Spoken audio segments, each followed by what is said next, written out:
জীবন যেন বহতা নদীর মতো, চলার পথে কত বাঁক মোহনা শত, আছে আরো দ্বন্দ্ব আলো আধারের, বেছে নিতে হবে তাই পথ আমাদের।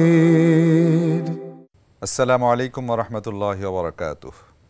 দূরের এবং কাছের সম্মানিত দর্শক শ্রোতা, প্রীতি এবং শুভেচ্ছা জানিয়ে শুরু করছি আমাদের সাপ্তাহিক আয়োজন আলোকপাত অনুষ্ঠান। এটি নিবেদন করছে লাফেলো।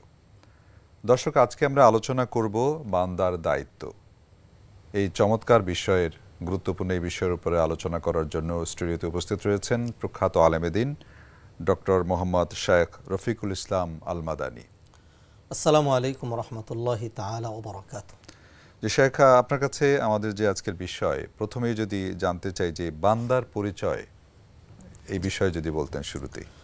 সুন্দর প্রশ্ন করেছেন, বান্দা কাকে বলে। কোরআনে কারিমে একটি আয়াত থেকে আমি এই সংজ্ঞাটা আপনার সামনে উপস্থাপন করার চেষ্টা করব। আল্লাহ সুবহানাহু ওয়া তাআলা কোরআনে কারিমে ইরশাদ করছেন, ইন কুল্লু মান ফিস সামাওয়াতি ওয়াল আরদি ইল্লা আতির রহমানি আবদা। ভূমণ্ডল নবমণ্ডল এত দুবের মাঝে যা কিছু আছে সব কিছু আল্লাহ সুবহানাহু ওয়া তাআলার বান্দা। আল্লাহ সুবহানাহু ওয়া তাআলা এর মধ্যে এই যে বান্দা রয়েছে, যত রকম কুল কায়নাতের হাইওয়ানাত, বাহায়েম, চতুষ্পদ জন্তু যা দেখতে পাচ্ছেন, ফেরেশতা, জিন, মানব, সব আল্লাহর বান্দা। তো এর মধ্যে সকল বান্দাতের যিনি শ্রেষ্ঠ বান্দা, তিনি হলেন নবী মুহাম্মদ রাসূলুল্লাহ সাল্লাল্লাহু আলাইহি সাল্লাম। তিনি তার পরিচয়টা কীভাবে তুলে ধরছেন একদম জীবনের সূচনা থেকে। তিনি বলছেন, খালাকাতানি ওয়া আনা আবদুক, খালাকাতানি আল্লাহুম্মা আনতা রাব্বি লা ইলাহা ইল্লা আনতা, এটা সাইয়্যিদুল ইস্তিগফার। খালাকাতানি ওয়া আনা আবদুক, আপনি আমাকে গোলাম হিসাবেই, বান্দা হিসাবেই, দাস হিসাবেই সৃষ্টি করেছেন। আরেকটি দোয়াতে আল্লাহ রাসূল সাল্লাল্লাহু আলাইহি সাল্লাম বলছেন, আল্লাহুম্মা ইন্নী আবদুক ইবনু আবদিক ইবনু আমাতিক, আল্লাহ আমি আপনার বান্দা, আমার বাবা আপনার বান্দা, অর্থাৎ আমি আপনার গোলাম, গোলামের ঘরের গোলাম। বান্দা হলো সে যার যাবতীয় সব কিছু, একেবারে ইব্রাহিম আলাইহিস সালাম যেমনটি বলে দিয়েছিলেন যে জীবন মরণ যাবতীয় সব কিছু আপনার। ওয়া আনা আউয়ালুল মুসলিমিন, আমি মানে সর্বপ্রথম সারেন্ডারকারী।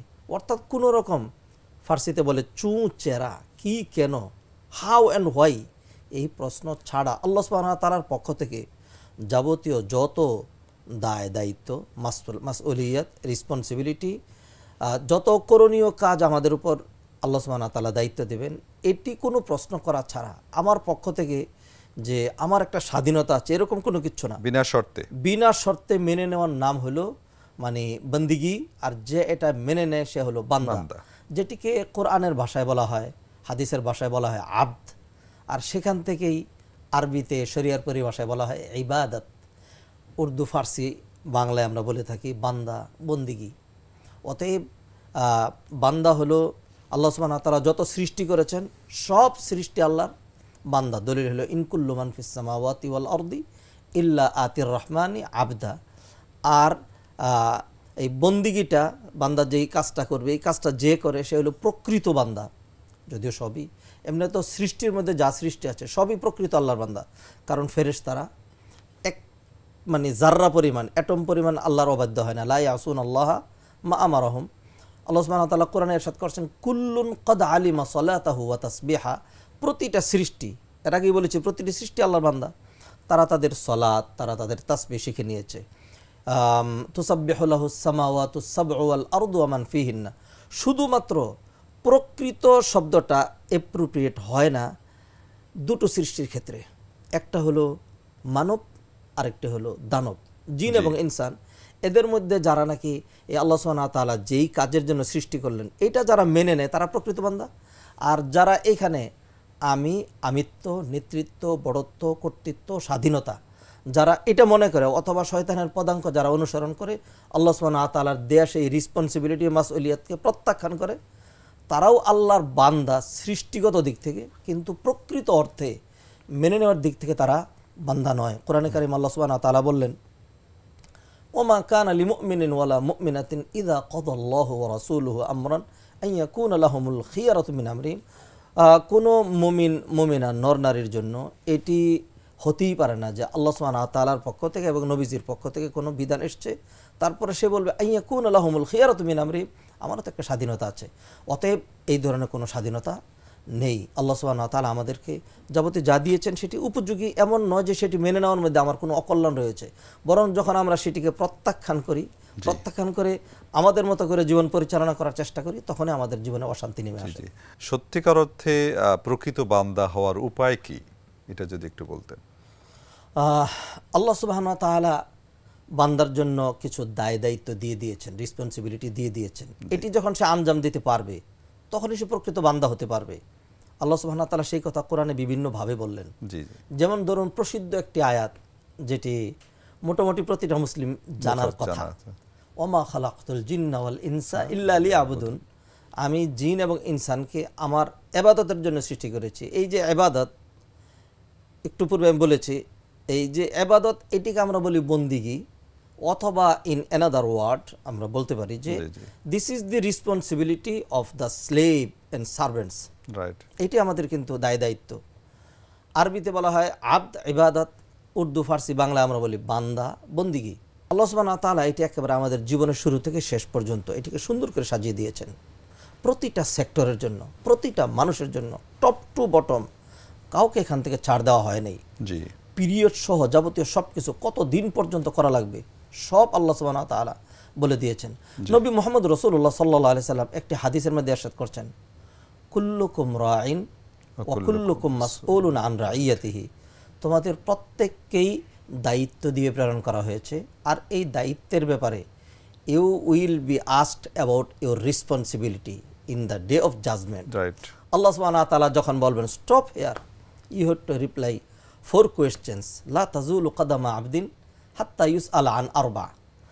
এখানে জবাব দেওয়ার আগ পর্যন্ত, জি, আন শাবাবি, যৌবনকাল, তার ফুল লাইফ পিরিয়ড, লাইফ টাইম, এটির ব্যাপারে, মাল সম্পদ কিভাবে কোত্থেকে কামাই করেছে, কোথায় কিভাবে ব্যয় করেছে, আর আল্লাহ সুবহানাহু ওয়া তাআলা যেই কাজের জন্য তাকে সৃষ্টি করেছেন, এলম শিখে এলম অনুযায়ী আমল করবে, সে এলম শিখেছে কিনা, আমল করেছে কিনা, এই ব্যাপারে তাকে জিজ্ঞাসাবাদ করা হবে। তো এটি হলো মানে একটি দিক। অপরদিকে আল্লাহ সুবহানাহু ওয়া তাআলা এই দায়িত্বের ব্যাপারে কোরআনে কারিমে অন্যত্র বলে দিচ্ছেন, ওয়াবুদ রাব্বাক হাত্তা ইয়াতিয়াকাল ইয়াকিন, তোমার রবের পক্ষ থেকে তোমার উপর যেই রেসপন্সিবিলিটি আরোপিত হয়েছে এটি তুমি আঞ্জাম দিতে থাকবে, হাত্তা ইয়াতিয়াকাল ইয়াকিন, সুনিশ্চিত বিষয়ে তোমার মৃত্যু চলে আসার পূর্ব পর্যন্ত। আমাদের পিতা ইব্রাহিম আলাইহিস সালাতু ওয়াস সালাম, তিনি এই কাজটি এমনভাবে করে দেখিয়েছেন, তার জীবন সহ, তার পরিবার সহ, তার বলতে যা ছিল সবটা আল্লাহর জন্য নিবেদন করে দেখিয়েছেন যে এটার নাম হলো বন্দিগি, এটার নাম হলো দাসত্ব, এটা হলো দাসের অথবা বান্দার দায়িত্ব আঞ্জাম দেওয়া। কোরআনে কারিম আল্লাহ সুবহানাহু ওয়া তাআলা তার সেই কথাগুলো তুলে ধরেছেন। তিনি বলছেন, কুল ইন্না সালাতি ওয়া নুসুকি ওয়া মাহইয়ায়া ওয়া মামাতি লিল্লাহি রাব্বিল আলামিন লা শারীকা লা ওয়া বিযালিকা উমিরতু ওয়া আনা আউয়ালুল মুসলিমিন। আমার সালাত, আমার সিয়াম, আমার হজ, আমার যাকাত, আমার কুরবানি, আমার জীবন, আমার মরণ, আমার বলতে যেটি আমরা বলি এটি আমার না, লিল্লাহি রব্বিল আলামিন, সবটা হলো একমাত্র আল্লাহ সুবহানাহু ওয়া তাআলা, যিনি রব্বুল আলামিন, যা সারা জগৎকে যিনি প্রতিপালন করছেন। জি, লা শারীকা লাহ, তার সাথে তার কোনো শরীক নেই। ও আনা আউয়ালুল মুসলিমিন, আর আমি হলাম প্রথম আত্মসমর্পণকারী। জি, এই যে আমিত্ব, বড়ত্ব, যেটিকে অন্য ভাষায় আমরা বলতে পারি নিজেকে বড় মনে করার প্রবণতা, এটি সরাসরি আল্লাহ সুবহানাহু ওয়া তাআলা আমাদেরকে যেই লক্ষ্যে সৃষ্টি করেছেন তার সাথে একটা কন্ট্রাডিকশন। জি, এই জন্য হাদিসে কুদসিতে আল্লাহ সুবহানাহু ওয়া তাআলা বলছেন, আল কিবরিয়া উরিদাই ওয়াল আযামাতু ইজারি, বড়ত্ব হলো আমার চাদর আর অহংকার হলো আমার ভূষণ, আমার ভূষণ। এ দুটো নিয়ে যে টানাটানি করবে, আমি এটি ছেড়ে দেব না, আর যে এই দুটো নিয়ে টানাটানি করে সে যেন আমি আল্লাহর সাথে যুদ্ধ ঘোষণা করে, আর যে আমি আল্লাহর সাথে যুদ্ধ ঘোষণা করে আমি তাকে জাহান্নামে ঢুকাই। ভয়ঙ্কর কথা। একটি হাদিস যদি বলি, নবী মুহাম্মদ রাসূলুল্লাহ সাল্লাল্লাহু আলাইহি ওয়াসাল্লাম বললেন, ইহতাজ্জাতিল জান্নাতু ওয়ান নার, জান্নাত জাহান্নাম আল্লাহ সুবহানাহু ওয়া তাআলার সামনে ঝগড়া শুরু করলো। জাহান্নাম বলছে, ফিয়াল জাব্বারুন ওয়াল মুতাকাব্বিরুন, জান্নাত শুনে রাখো, যত অহংকারী, যাদের মধ্যে আমিত্ব, বড়ত্ব অথবা নিজেকে বড় মনে করার প্রবণতা রয়েছে, যারা মানুষকে মানুষ মনে করে না, এই ধরনের যারা বড় বড় ফিগার আছে, এদেরকে কিন্তু তুমি পাবে না, এদের সবাইকে আমি জাহান্নাম আমার পেটের ভিতরে ঢুকাই নেব। আর এর উত্তরে জান্নাত বলছে, ফিয়া দুআফা উন্নাসি ওয়া মাসাকিনুহুম, ও জাহান্নাম বড় বড় ফিগারগুলি তো তুমি নিলা, জেনে রাখো যাদের মধ্যে বিনয় রয়েছে, যারা দুর্বল, যারা নিজেকে মনে করে আমি আল্লাহর সৃষ্টি বান্দা, এই ধরনের বিনয়ী যারা, এদের একটাকেও কিন্তু তুমি পাবে না, এদেরকে আমি জান্নাত আমার ভিতরে ঢুকিয়ে নেব। সুবহানাল্লাহ। এখানে কিন্তু আমরা বান্দার একটা সফলতা দেখতে পাচ্ছি। কেউ যদি প্রকৃত বান্দা হয়, তাহলে অ্যাকর্ডিং টু দিস হাদিস হিজ ডেস্টিনেশন দ্য প্যারাডাইস, জান্নাত। আর যখনই মানুষ এটিকে ত্যাগ করে, এটিকে ভুলে গিয়ে সে যখন এক ধরনের আল্লাহর ক্ষমতার সাথে আমিও তো একজন, আমিও তো বড়, এরকম যখন শুরু করে দেবে, তখন কিন্তু তার এটি অত্যন্ত জঘন্য। একজন মানুষ, ধরুন নামাজ তো সবচেয়ে গুরুত্বপূর্ণ ইবাদত, এটি করলো না, সেটি একটি জিনিস। সবচেয়ে গুনার কাজের মধ্যে যেটি, যেমন ধরুন জিনা, ব্যভিচার, অ্যাডাল্টারি, এগুলো, এটি তো একটা। কিন্তু সত্যিকার অর্থে নামাজ ছেড়ে দেওয়া অথবা জিনা ব্যভিচার করা, এটি যেরকম গুনাহ, নিঃসন্দেহ গুনার কাজ, বড় গুনার কাজ, বাস্তব কথা হলো অহংকার করা তার চেয়েও জঘন্য। আল্লাহ আমাদের হেফাজত, আল্লাহ আমাদেরকে হেফাজত করুন। জি মোহতারাম, এরপরে আমরা আসছি যে এই আপনি বান্দার দায়িত্বের পরিধি সম্পর্কে যদি একটু আলোকপাত করতেন। জি, আল্লাহ সুবহানাহু ওয়া তাআলা আমাদেরকে আমাদের জীবনের শুরু থেকে শেষ পর্যন্ত পুরোটাই দায়িত্ব দিয়ে সাজিয়ে দিয়েছেন। যেমনিভাবে আল্লাহ সুবহানাহু ওয়া তাআলা দায়িত্ব দিয়েছেন প্রতিটা শ্রেণীর, প্রতিটা মানুষের জন্য। নবীজি সাল্লাল্লাহু আলাইহি ওয়াসাল্লাম হাদিসের মধ্যে বললেন, কুল্লুকুম রাইন ওয়া কুল্লুকুম মাসউলুন আন রাইয়াতি, যেটা আলোচনা করেছেন যে ফাল ইমামু রাইন, যিনি নাকি রাষ্ট্রনায়ক, যিনি রাষ্ট্রনায়ক, তার দায়িত্ব, তার দায়িত্বের পরিধি অনেক বড়, অনেক বেশি। যিনি নাকি ধরুন আমাদের দেশের প্রেক্ষাপটে যিনি একজন এমপি, হ্যাঁ, তার যেই নির্বাচনী এলাকাটা রয়েছে, এই এলাকার সকল মানুষের সুখ দুঃখ, নিরাপত্তা, তাদের যাবতীয় ইজ্জত সম্মানের গ্যারান্টি, এটা কিন্তু তার বিশাল বড় দায়িত্ব। অতএব একজন মানুষ বৈষয়িক দিক থেকে, সে তার পোস্ট পরিচয়ের দিক থেকে যত উপরে উঠবে, তার দায়িত্বের পরিধি কিন্তু তত বেড়ে যাবে। এখন কোনো ব্যক্তি যদি মনে করে যে আমি তো চেয়ারম্যান, মেম্বার, এমপি কেউ নই, আমার মনে দায়িত্ব নেই, না, তাকেও দায়িত্ব দেওয়া হয়েছে। একজন ব্যক্তি যদি এমন হয় যার বাবা নেই, মা নেই, ভাই নেই, বোন নেই, ছেলে নেই, মেয়ে নেই, স্ত্রী নেই, কিচ্ছু নেই, তবু সে দায়িত্বশীল। তাকে তার লেগ টু হেড যে অঙ্গ প্রত্যঙ্গ রয়েছে, তার যে জীবন রয়েছে, তার যে যৌবন রয়েছে, তার ইত্যাদির ব্যাপারে তাকে জিজ্ঞাসাবাদ করা হবে। অতএব আমরা দেখতে পাচ্ছি দায়িত্বমুক্ত কেউ নয়। প্রতিটা মানুষ, একদম খাদেম থেকে শুরু করে রাষ্ট্রপ্রধান পর্যন্ত, প্রতিটা মানুষকে আল্লাহ সুবহানাহু ওয়া তাআলা এই দায়িত্ব দিয়েছেন। যেমনিভাবে দায়িত্বের যেই ধরনগুলো রয়েছে, দায়িত্বের ধরনগুলো, প্রতিটা মানুষের অ্যাটলিস্ট তিন ধরনের দায়িত্ব রয়েছে। এক নাম্বার তিজাহা খালিকি, দুই নাম্বার তিজাহা উসরাতিহি, তিন নাম্বার তিজাহা মুজতামিহি। একটা হলো তার স্রষ্টার জন্য তার যেই কর্তব্য, এটি। দুই নাম্বার হলো তার পরিবারের প্রতি, তিন নাম্বার হলো তার সমাজ, তার সোসাইটি, তার রাষ্ট্রের দায়িত্ব।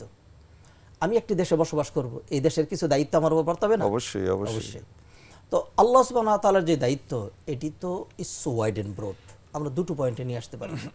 যেমন হাদিসে জিবরাইল আলাইহিস সালাম শিক্ষা দিয়ে গেলেন, এসে প্রশ্ন করলেন মাল ঈমান, দুই নম্বর প্রশ্ন করলেন মাল ইসলাম। এই যে প্রথম যে বিষয়টি আল্লাহ সুবহানাহু ওয়া তাআলার প্রতি, আমাদের responsibility, in another word the rights of almighty আল্লাহ সুবহানাহু ওয়া তাআলা upon his slaves and servants.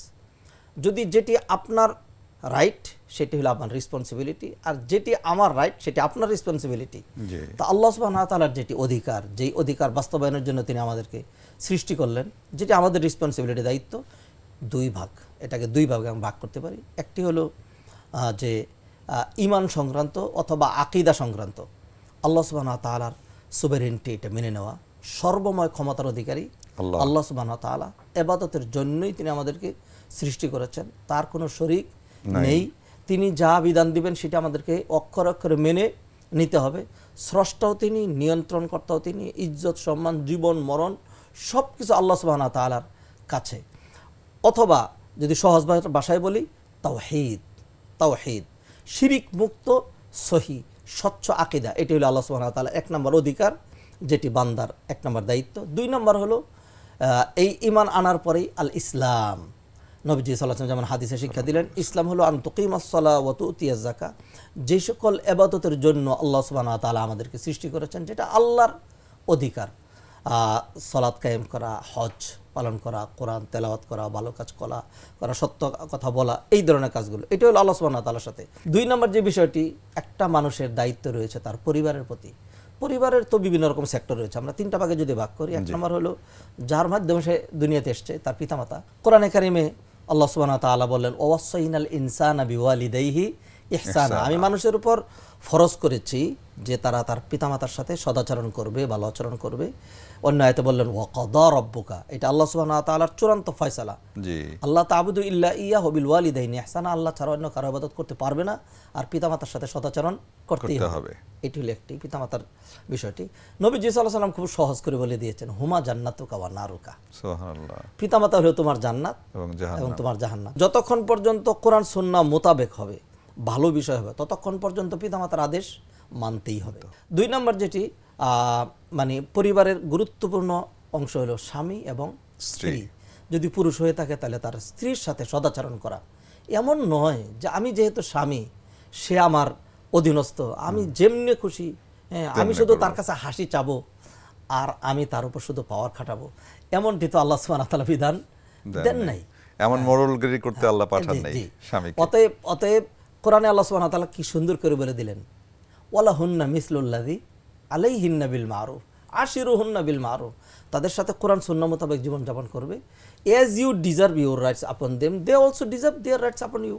Right, আমাদের যেমন তাদের উপর অধিকার, তাদেরও তো আমাদের উপর সেম অধিকার। স্বামী স্ত্রী সুন্দর, এর মাধ্যমে কিন্তু একটা পরিবার সুন্দর থাকে, সন্তানরা ভালো হয়। আর যখন স্বামী স্ত্রীর মাঝে লাগালাগি হয়, তখন কিন্তু সন্তানরা কিন্তু বিপদগামী হয়ে যায়। এটি খেয়াল রাখতে হবে, ওইভাবে সন্তানরা বেড়ে ওঠে।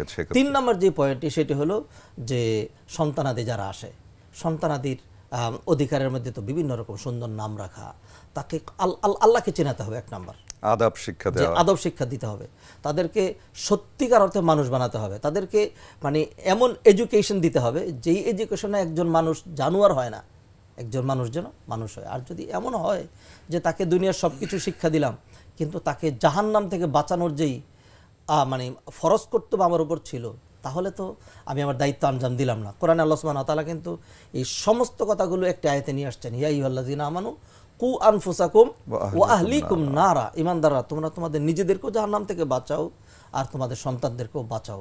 এই দায়িত্ব যদি আঞ্জাম না দেওয়া হয়, তাহলে কিয়ামতের দিন কিন্তু এই সন্তানরাই পিতামাতার বিরুদ্ধে আপিল করে বলবে, ওয়াকালাল্লাযীনা কাফারু রব্বানা আরিনাল্লাযীনি আদাল্লানা, যারা যেই পিতামাতা আমাদেরকে বিপদগামী করলো, তাদেরকে সামনে এনে দিন, তাদের বুকে মুখে মানে পদাঘাত করে এই আজকের এই দিনে তাদেরকে চরমভাবে লাঞ্ছিত করে তারপরে জাহান্নামে যাব, যে জাহান্নামে যেতে হচ্ছে এই পিতামাতার কারণে। অতএব এটি একটি গুরুত্বপূর্ণ মানে বান্দার যে দায়িত্ব, সাংঘাতিক গুরুত্বপূর্ণ দায়িত্ব পিতামাতার প্রতি, তারপরে স্বামী স্ত্রীর প্রতি এবং সন্তানের প্রতি। সর্বশেষ যে পয়েন্টটি বলবো সেটি হলো যে সমাজের প্রতি কিছু দায়িত্ব রয়েছে।